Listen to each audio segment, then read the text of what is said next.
Sure, thank you. Yeah, I think the bicycle infrastructure is an exciting aspect of 2010 for Northeast Minneapolis.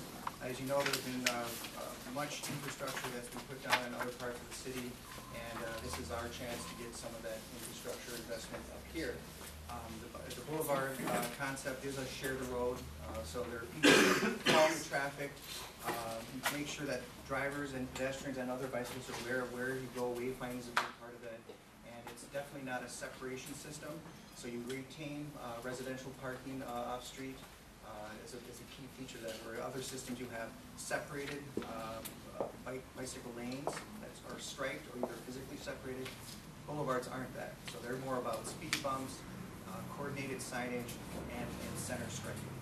And center striping is key because it says to cars and cyclists, you really are sharing the road. Both sets of vehicles belong there. And another key feature is you do not sacrifice any off-street parking, which is a pretty important aspect if you're in denser areas where there's more rental property. Duplexes or triplexes, and much of Northeast Minneapolis, or particularly the central part of Northeast Minneapolis, has that as a feature. So it takes out that either or, that conflict that might inherently be had when you're talking about bicycle infrastructure. So I think it's very exciting. I don't know the total mileage, but it's more than any other part of the city. So for 2010 investment.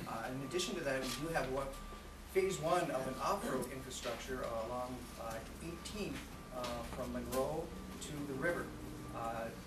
About 7/8 of it will be off-road, just like the Midtown Greenway. It'll be a separated system, physically separated and accommodated with its own sort of surface and lights and also wayfinding. A portion of it, right around where East Side Neighborhood Services is, if you know that's at 2nd Street and about 17th, we had originally hoped to work with the rail yard to have to continue the off-road component as it beautifully arcs towards the river. We currently are not able to do that. I'm kind of a determined fellow, so we're going to keep whacking at that pinata. But in the meantime, we don't want to hold up the whole project. Because that's federal money, it's not local money, or there's some thick money, but there's federal money we have to spend on that. And so we'll have shared road from about just past East Side Neighborhood Services moving west towards the river. And what's nice about that is that's just stripes and signs, and so when there's an opportunity to get the original vision of the off-road towards the river, and what's also nice about that arching, beautiful curve to the river, dead ends at a bridge. And that bridge happens to correspond with that terminus in the east side of the river, and on the west side, we're planning to do 26th Avenue as a bike route. On the north side, that terminates approximately around there too. So you can imagine what the final phase would be. That, of course, is years off. It still is a used train bridge, but infrequently used. It's actually used, I think, as one customer. And less used now than Sherbrooke is. Less used now, so we're getting closer. But before I get too much into the other exciting news regarding transit, back to the basics. The snow melted, and guess what we see? Potholes. And so we did have a pretty good budget in place, but there was a sense on the committee that I serve on, Transportation Public Works, and in the mayor's office, that we need to adjust the budget a little bit to accelerate pothole filling.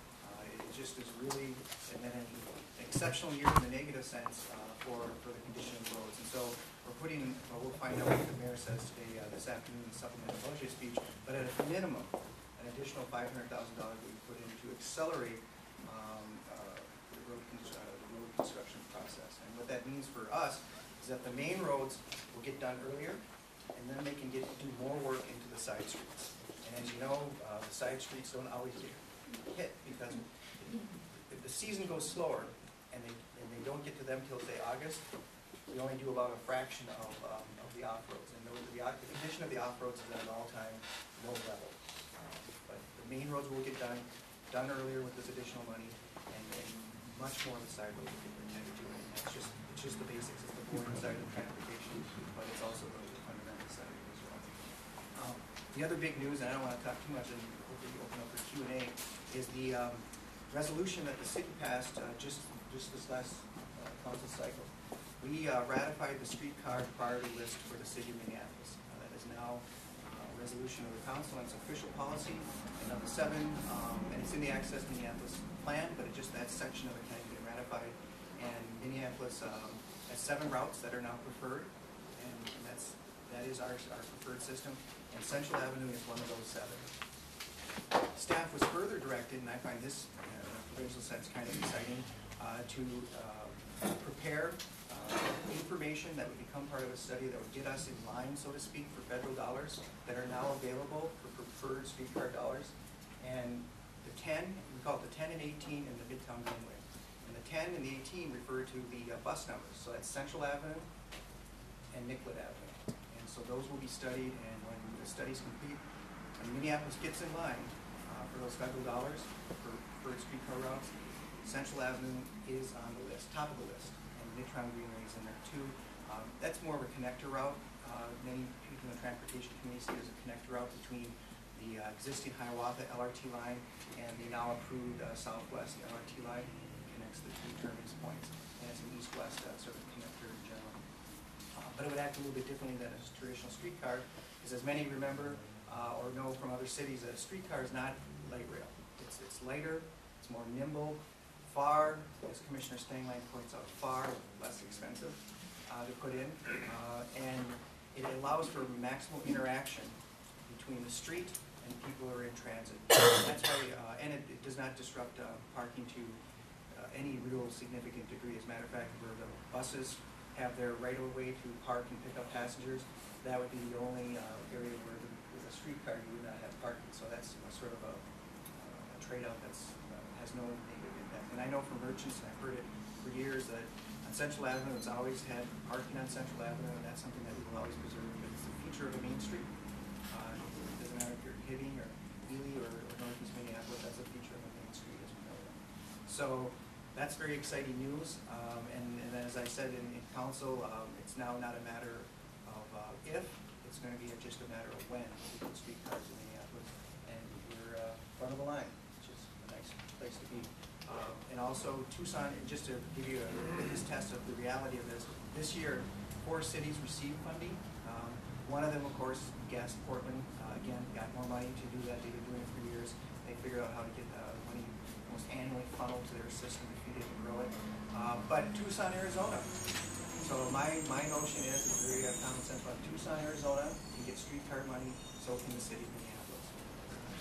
Just stands to reason. The other thing that I'm very excited about are the refurbishing of these bridges.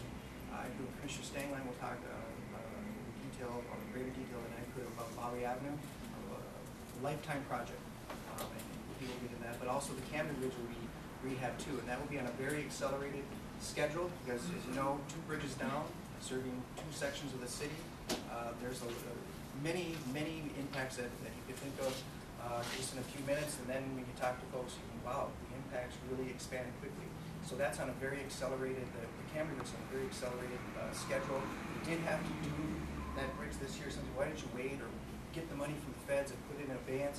We couldn't do that this time around. We could not put it in advance because the money's actually your job creation dollars for this year.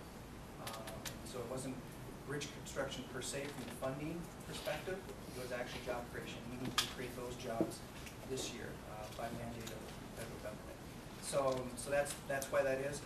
One of the impacts that I was very here to work with our directors that involves safety. You know, the police were instructed to do patrol sensitive to the work area around there. The river has its own sort of dynamic at night, and we ensured that patrol routes in Shannon, police work for police over 10 years, has been communicating and working.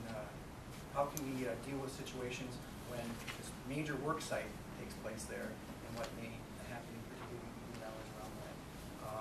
And finally, the ladder truck is back at Station 15. I don't know if it would be a permanent change, but we have funding to have it there for at least a year or 2. And I think that's a welcome addition to our safety mix here in Northeast Minneapolis. So again, how transportation can carry over into other issues rather quickly.